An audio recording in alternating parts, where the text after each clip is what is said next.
We found that there are a lot of things that we love about the format. We found that there are a lot of things that are underutilized in the format as they exist out in the world. And so the demonstration that we put together is in the pop music context, but utilizing the space as best as you can. And we'll get into some specifics about why there's certain things that are better than others when it comes to putting this kind of stuff together. And that's just kind of how we met and put this thing together, and you'll hear, hopefully, relatively soon in our lifetimes. And this is an up-and-coming artist. His name is Dweezil Zapppa. If you don't know him.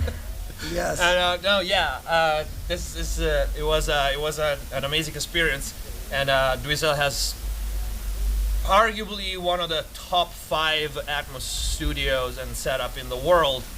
I've seen a few, and his room is amazing, and how easy it is in his studio to actually get a hold of Atmos, which is very, very different from mixing in stereo. And at first, I did my very first videos about Atmos about a year ago. And me and him connected a few months ago. And I was kind of skeptical at first. I actually went to Rammstein premiere of the new album in Atmos, and I was expecting to hear, oh my God, right? And I was kind of underwhelmed, to be honest. And when I met Dweezil and we sat there in his room and we started analyzing as many Atmos mixes there are out there, we found out that, due to, I want to say, at this point in time constraint, because label wants the Atmos mixes out yesterday. So many times there's not really, the time to really understand the format or study the format. And so some of the mixes that are out there we feel don't represent Atmos, at best. When instead it's an amazing format. But we kind of fake it, There's not really a way to position it other than EQ and reverbs and some other trick that I could share, but I had to kill you. So in Atmos, we actually have the real estate to do all these things.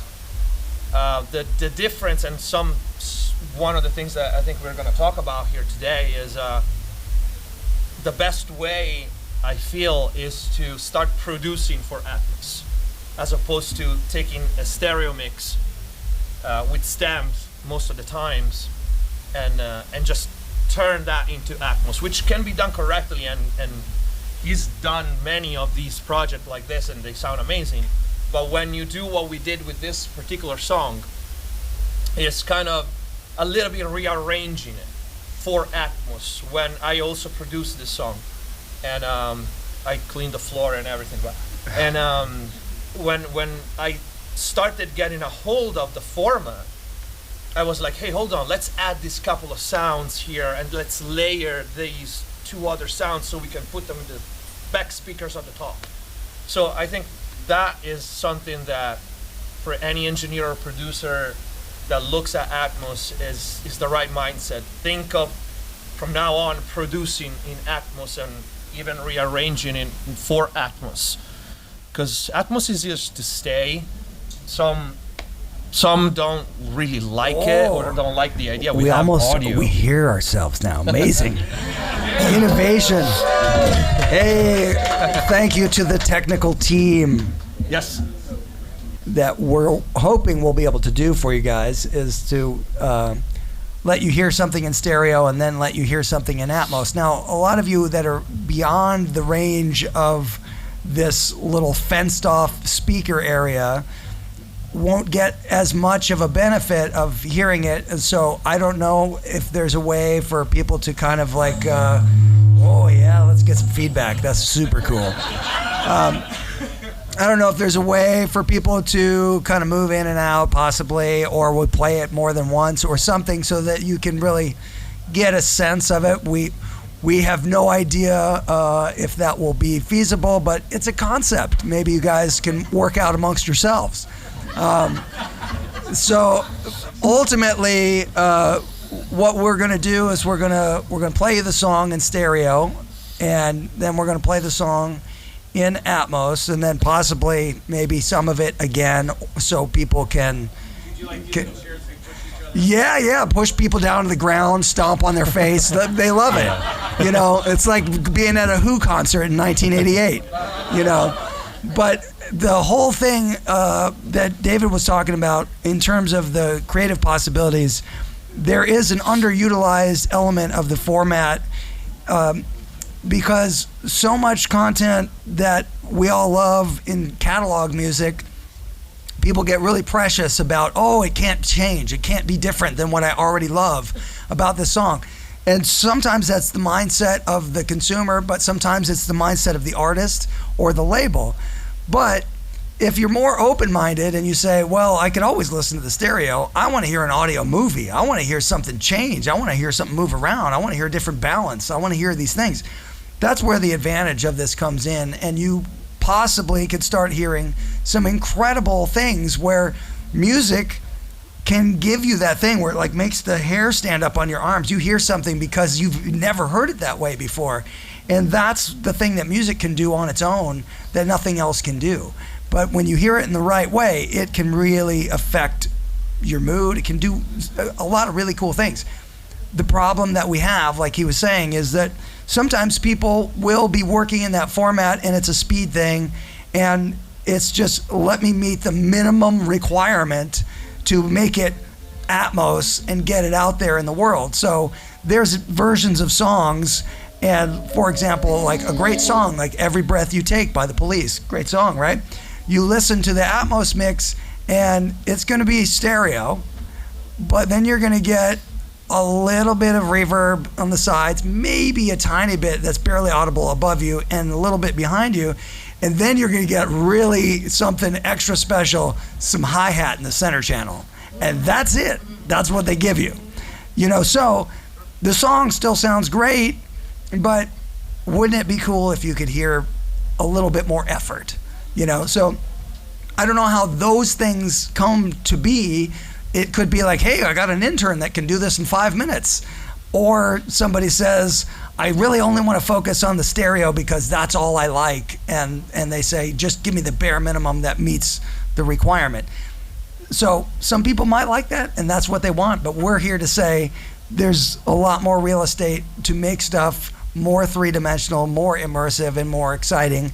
And if you think about it from the perspective of an artist who's making a brand new music, you know, new album, they can already start thinking about like, oh, this is the part where I want the chorus to fly over my head, and I want this to spin.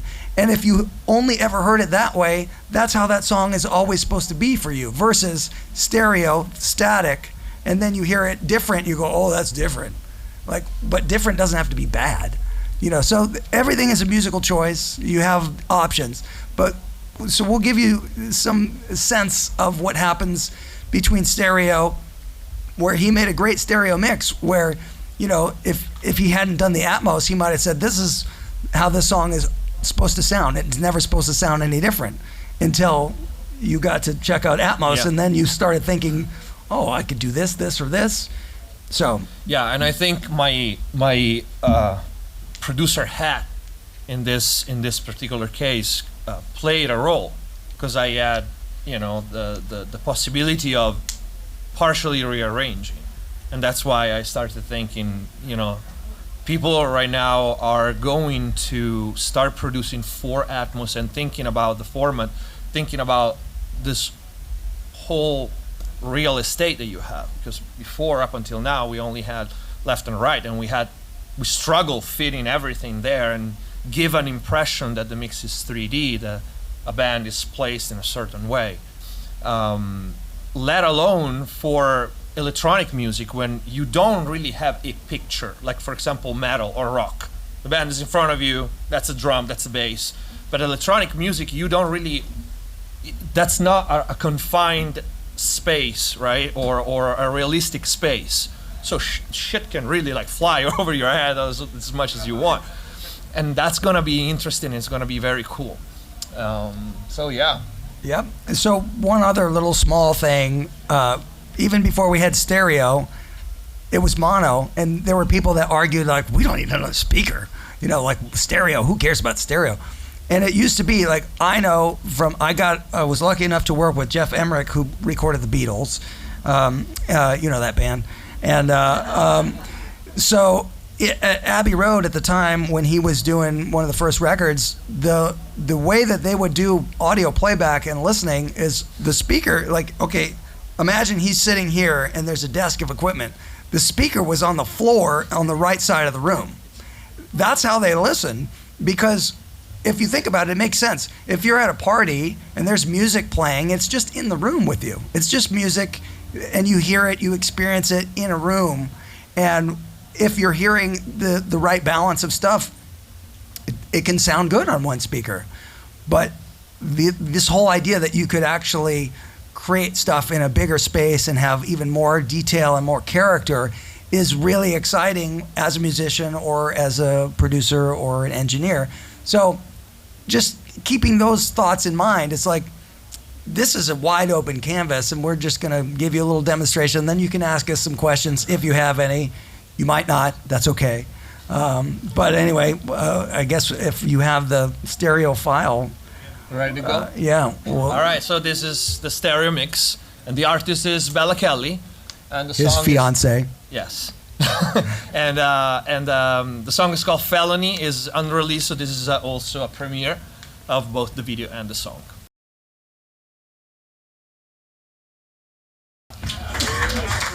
Thank you. Shout out to Mike Ransom from Adema, which is not here, but he played the guitars with me in this video, so. Nice. So we've never heard this room before, and we don't know how this system's gonna fare when the song is played, but we'll give it a go. Yeah, definitely. Yeah. And again, if you can, guys, come inside the circle of speakers, that is gonna be a better experience. I don't know if the microphone can be muted while playing, just in case. Okay, cool. Let's go.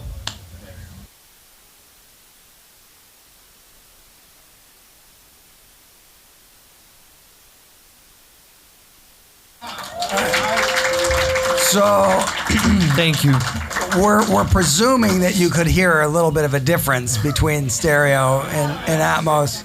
Yeah, and some people were standing in front of some speakers, which could have muted some of the sound. But ultimately, like in a room, music is moving through the room, but stereo does a good job. But if you're in the right spot, you can really get some other kinds of feelings from the music. And the music is about connecting with people. So if you use this format in a way to bring out the details that can further connect the song with people, then that's the best use for it. It's not just about like how much content can we get out there, how fast can we do it, and make it just slightly better than stereo. And maybe it's not even better than stereo if you don't really try to make it better than stereo. So we're just here to share that we love this format. We want it to be better overall, and we want people to know more about how it works and what they can do in their own productions to take best advantage of it, because there's some limitations that are inherent in the format itself, which if any of you have worked at all in it, you would be aware of. So for example, one thing is that the way that the music is generally dealt with in terms of metering, it's based on the Fletcher-Munson curve, which is the frequencies that affect the human ear the most. So it doesn't like things that would give you the feeling that your ear is going to be aggravated. And it's not because of Atmos itself, it's because of how all of this content has to get out into the world so it can be streamed and played back, because with all these speakers, when it crashes down to 2 on your headphones, it will sum and the audio will gang and be much, much louder. But ultimately, it's a fantastic format and so many cool things will come from it. But we just want, people to be more aware of the things that are great about it. And that's why I reached out to David. So hopefully it made enough of a demonstration that you can see that there's good things and maybe learn more about it. And we can play it again and by maybe switching chairs or something if you have a question and everything. But if anybody wants to do that, What Dweezil was saying is one thing that is extremely very different from stereo and from releasing music in stereo right now is that stereo doesn't have a standard. Like everybody reaches for a certain LUFS, but it's pretty arbitrary, right?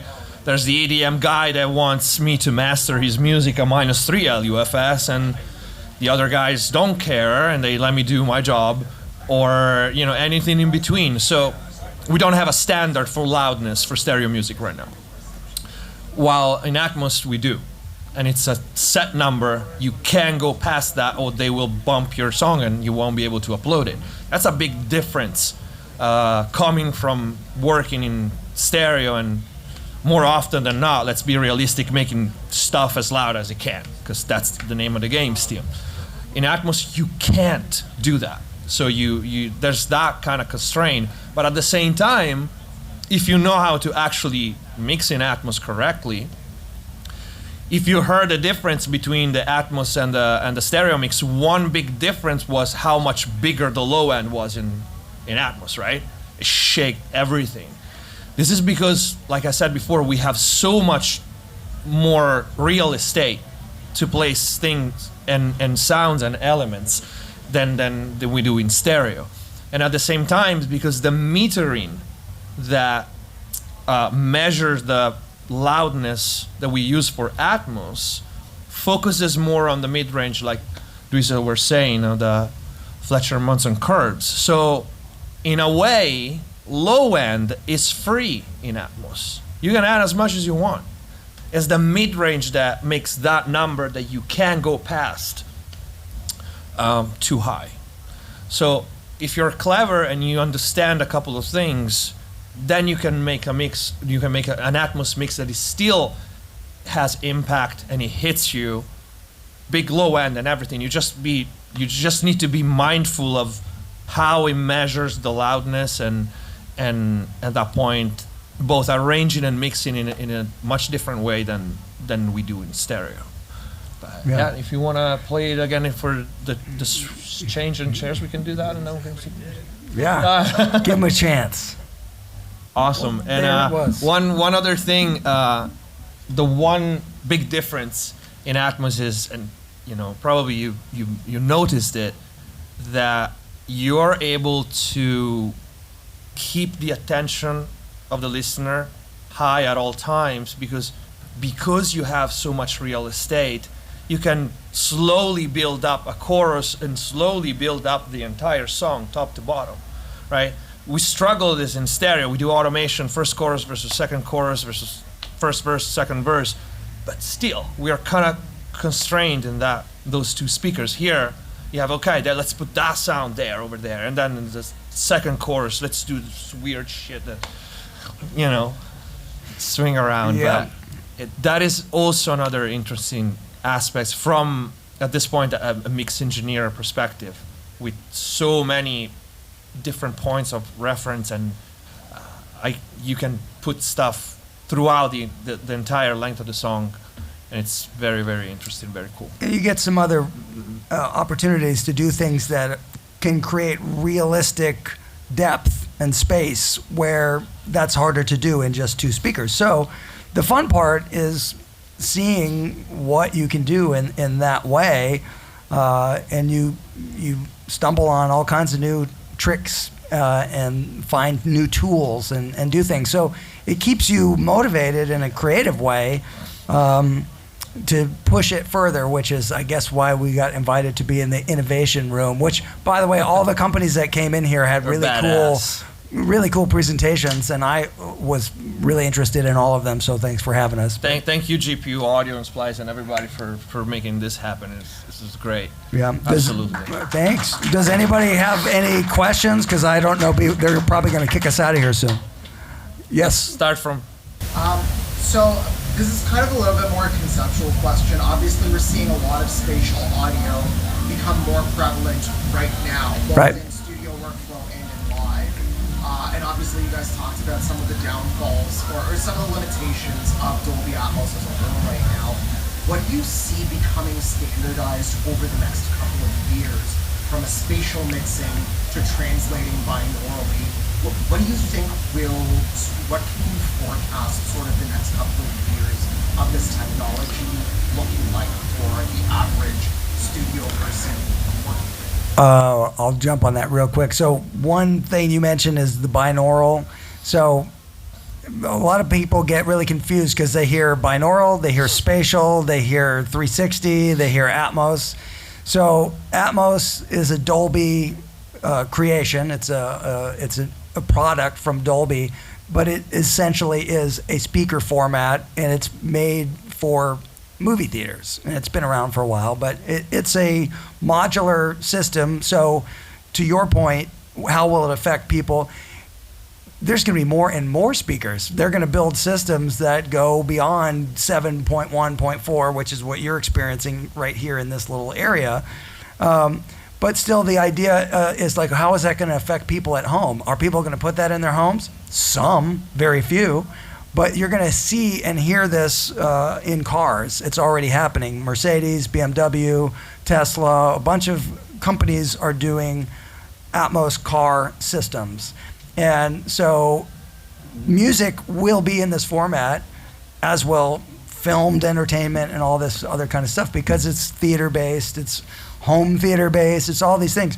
But when it comes to the headphone experience, that's the binaural. And technically, the simplest way to think about that is stereo. If you've got stereo headphones, if something's panned to the left, it's only in the left. And if it's on the right, it's only in the right. Totally unnatural. Your brain says, that's not real. That doesn't happen in real life, because if you heard a sound on the left, you'd also still hear it here. That's what binaural is. So if you put a line down the middle, there's something panned here, but you want to hear a little bit on that side. Now it's more realistic. So one of the biggest problems with Atmos is that a lot of people are doing mixes from stems, a stereo set of drums, keyboards, vocals, whatever.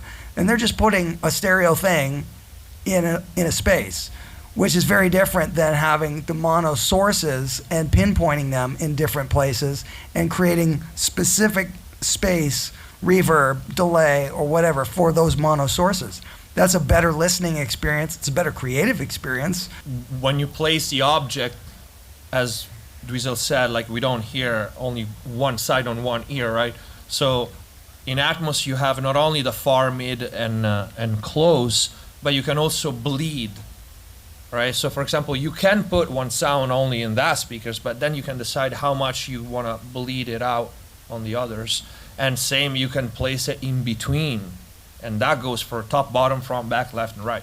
So we have so much creativity and so much space. And to go back to your part of your initial question, Dweezil said it partially. The technology is here. Major companies already bought into it. So we can't get away from it, because cars already have it. Every one of you has a cell phone. You scroll and you will find that you have Atmos there, whether you have an Android or an Apple.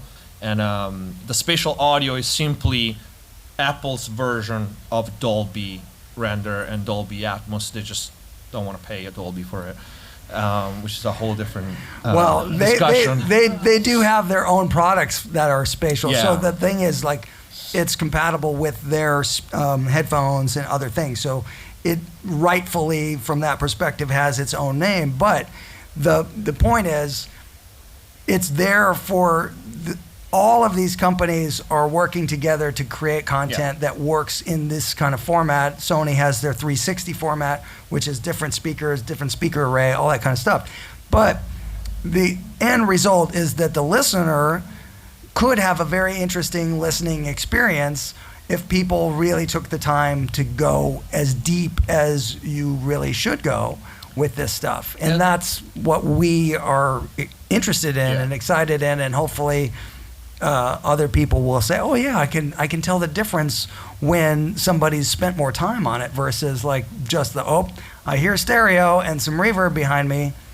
You know, not exactly the same thing. The big difference between Atmos and the old 5.1, right, is that the consumer products were not available before. So if you wanted to hear a 5.1 mix, you had to buy a 5.1 setup like this, right? Atmos is scalable. So if the song was mixed in 7.1.4, you can scale it to 5.1.4.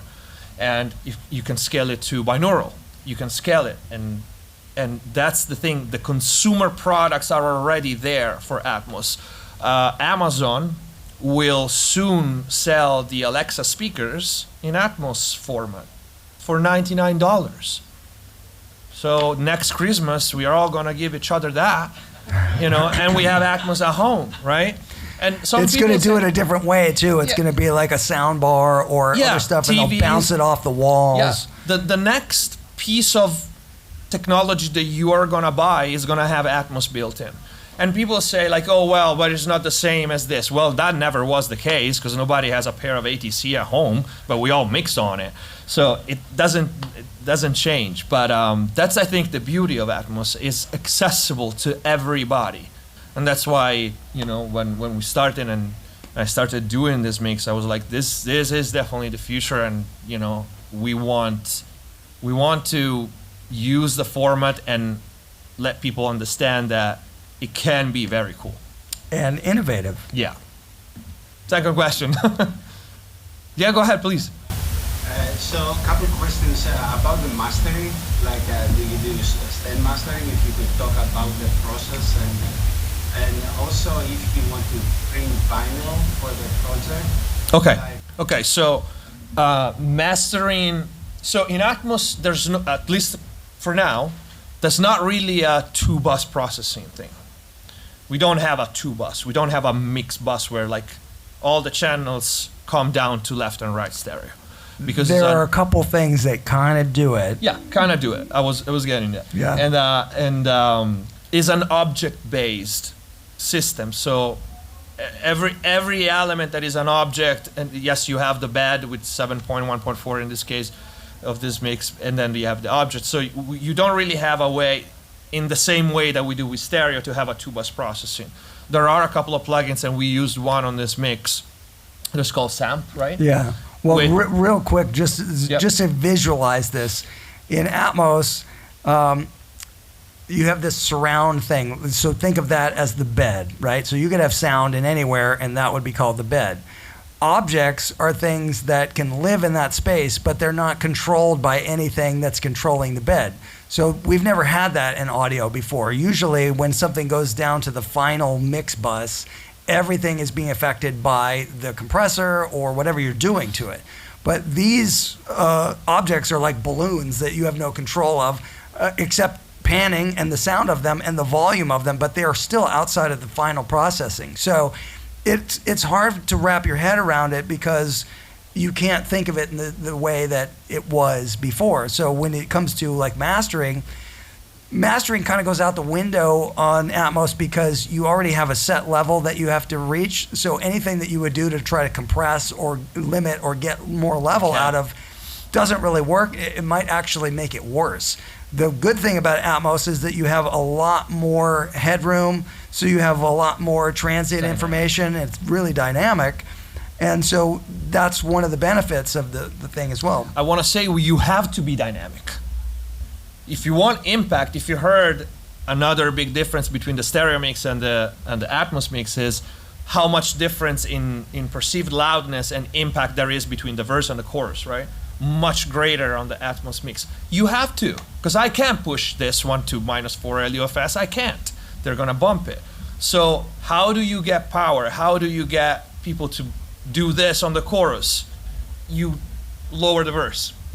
And you leave the impact for the chorus, and the difference is gonna be greater than the stereo mix because that's kind of not the only way, but one way in which you create the impact. Because if you go past that number and the mix is too loud, they're gonna bump it. You can't upload it.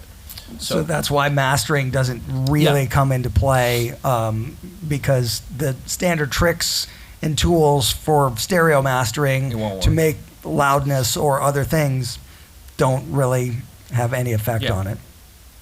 So mastering in Atmos is more like a second pair of ears, and that's it. Yeah. Like if, hey, it's a little bit brighter, or, something like that. But the usual, what we know about 2-bus processing or mastering, it doesn't really work because you don't have a sum of the entire mix. And then his other question was about vinyl. There is no version of vinyl Atmos.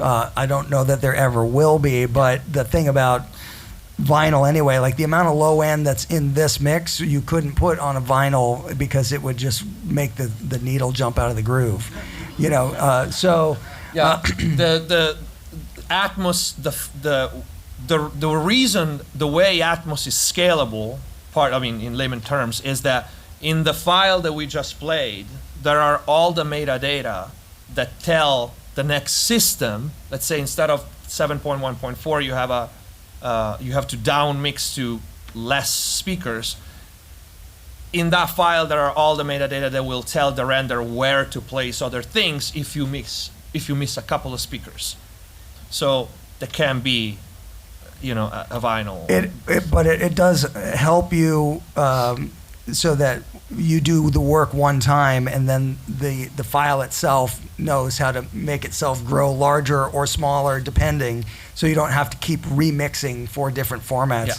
So you got to trust that Dolby's renderer is doing its job properly, and from our experience, it does a good job of that. So you could go, like, this could have a line array that goes all the way to the back of the room with like another set of, you could get up to whatever, 20.1.4, whatever you want, right? But this file will, the Dolby renderer will be able to make it put stuff that's supposed to be in the surrounds and up top, and it will span the width of the kind of movement to create the spinning effect. And the same file will do the binaural. And you don't have to buy special headphones or anything. You just activate Dolby, put a pair of headphones, and we actually obviously checked this mix in headphones, and it would be cool to hear it in Atmos, but it actually does a great job, and it translates. I was very impressed because when you have a system like this, or a system like Dweezil Studio has all ATC, you say like, well, that's amazing. Let's hope, the headphones holds up, and it did. And granted that we spent a lot of time analyzing a lot of mixes out there, and we also did that. We did, okay, this mix sounds great on speakers, but in the binaural, it kind of dies a little bit. Why? And we went like to and study why and trying to understand, and I think we kind of there's all kinds of weird all kinds of weird little things that make a difference. Certainly most of you would fall asleep if we told you the crazy details involved, but it's a new format, so there's going to be mistakes made, and then there's going to be cool things you learn that you bring forward to every project that you do, because it will translate. But sometimes you go, yeah, great, let's see how much we can like spread things out and move it around. And like, oh, it sounds great in speakers. You put the headphones on, and like, that sounds terrible. Yep. And so there's a lot of compromises, and you have to figure out which ones benefit you, and how do you make it work for both. That's also another difference, which is I think important to mention. So I've been mixing for like about 20 years. So I don't do the trips to the car anymore. I don't check my mixes on laptop or a phone or headphones. I check my mix on my mains and my near field. That's it. And I know that it's going to translate because I've been doing it for so long. But I know because it's the same format. When my mix is going to be played in a car, it's still stereo. In the headphones, it's still stereo. Here, when you start mixing in Atmos, you need to understand what happens when the render mixes down to binaural, because there are some differences. But once you understand that it's totally possible to make a mix like this that you heard in a 7.1.4 sound pretty much the same, including low end. But it can beat the stereo mix It can because beat the it stereo gives you mix. more depth. It can definitely beat the stereo mix. And it's crazy because, again, it's even on headphones you have more real estate, even if you still have two drivers. So it's definitely cool. So just to sum up about the vinyl, because there are some bands that they have the Dolby Atmos and they have a vinyl too. It's a different mix. It's Yeah. the vinyl is from the stereo mix. Yeah, because there is no such thing as an Atmos vinyl player or anything like that. It wouldn't be a render, like of the. It would be totally different. Yeah. I mean, the best. Sorry. Yeah, I don't. The best. Some people I know they do this. They extract. This is very new though. Like 2 months ago, they extract the stereo mix from the Atmos mix. Meaning, they do the Atmos mix first, and then they do the stereo mix going from the Atmos mix. But it's really another mix. Like there would be no difference if an engineer did an Atmos mix and another engineer does the stereo mix at the same time, because it's gonna be different. It's a different file, it's a different mix. Yeah. Yes? I wanted to dig into the really nerdy details for a second. Okay. Just talking about bottom end. So, like if you're dealing with LCR, you might sort of mono out things from 150 hertz down or whatever. Like how have you found experimenting with where you're placing the bottom end of sources individually and mono? And it's sort of split into just a sub center or So it depends on the system, because you obviously can have systems that will automatically take stuff that's below 100 and it goes into bass management. So some of that's going to happen automatically with how your system's configured. But there are some tricks that you need to be aware of, and it's in every DAW. So let's say you have left, center, right. You go, oh, I want to put the kick drum in the center, right? So you put it, and it's only in the center speaker. That has almost no energy compared to phantom center, where it's in left and right and you perceive it in the center. And it does not translate at all in the headphones. It sounds this big if you just leave it in the center. But in the room, you might be like, oh, it's kind of cool. I feel like I get some detail there. But, if you want to do that as a supplement to the phantom center, go ahead. But you will find it will not translate. And those are some like really things that wouldn't really occur to you until you mix something and then you take it somewhere and you go, this sounds bad. What happened? Yeah, So, I think that like, for example, if I don't remember wrong, for this mix, like let's take the kick drum because it was the example. I think we have the same kick that we had in the stereo mix, so left and right pinned, and then we probably have like a 10 to 25% in the center, but then all the low end that you hear is in the LFE. And we actually created, that was part of the new arrangement, a whole new set of sounds only for the LFE. Because now we could do it. Now we had a parking lot available for that, and it shows. And I think that at the end of the mix, we felt like we were a little light on the low end, and we actually, I thought because the chorus is one note basically, is repeated in one note, so it was easy. But I was like, yeah, let's just create a sine wave in tune with the note and just fuck it. And it works. Yeah. Because that's the beauty of it. And I specifically didn't want to have like a synth sound with a modulation or LFO. My choice of having a sine wave was specific, because if you know anything about subs and how they react to the sine wave, is like a whole different, that kind of power, you don't go fancy. You want a sine wave to shake the rooms. That's how you do it, which is crazy because it's the most simple thing in the world. But when it works, it works. and you still have the kicks and all the. We had this sound. It sounds like a ship, like blowing horns, and that is all. The trick for this was like fusing. You really don't want people to understand when one sound ends and the other begins, right? There's one mistake that I hear a lot in like stereo mixes. Even people cut and paste things, right, in the frequency spectrum, because they're afraid, oh, if the kick is here, I'm gonna cut the bass here. That's not a puzzle. It's called mix. Shit should overlap, right? But yeah. Anyway. We got time for one more question because of fire marshal. Yeah, please. What is your strategy on the guitar sound? Because we're going to hear the different parts. Yeah. So the guitar sounds, there are in the chorus. There's 3 sections of the guitar and 3 different guitars. We recorded. Basically, think it that way. Is one riff, but it's chopped in 3 parts, and we recorded with 3 different sounds. And there's a down-tuned Viper, and then a telly, which is that bow sound. And I told that Mike played that part, and we down-tuned his telly, and the strings were so loose that it was going out of tune. And he was trying to avoid that. And I was like, no, that's the sound that I want. Hit it harder, because that bound, that's what I wanted.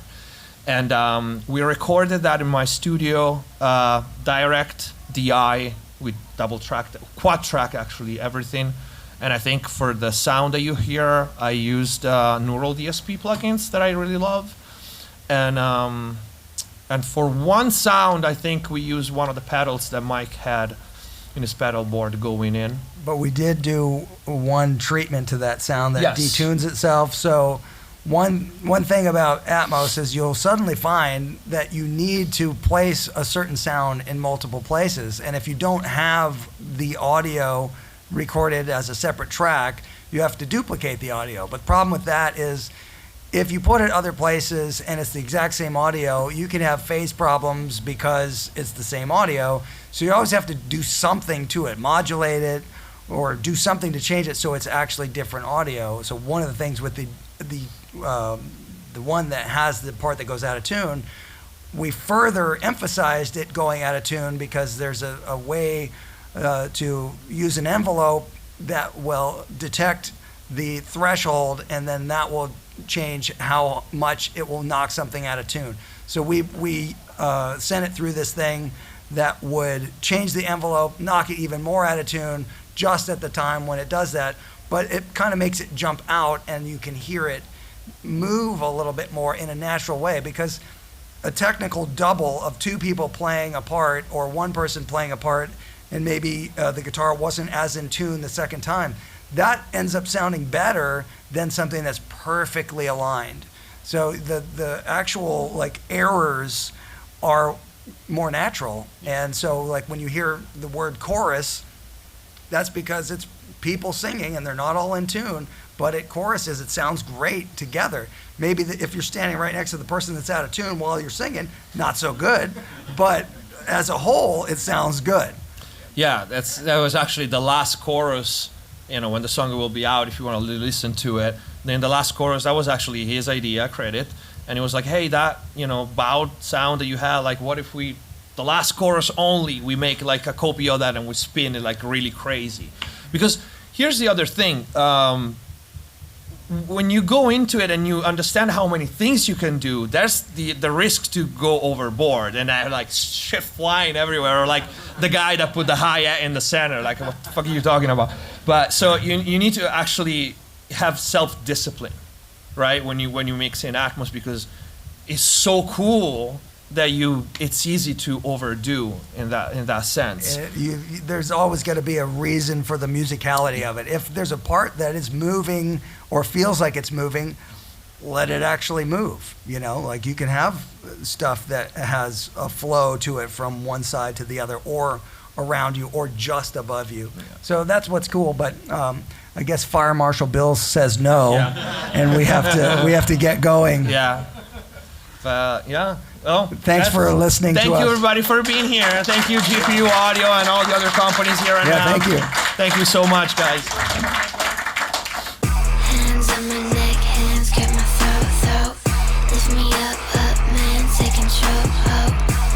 Heart is so gone, my type. Don't you know I fall for the bad type? You play the role of an angel pretty well.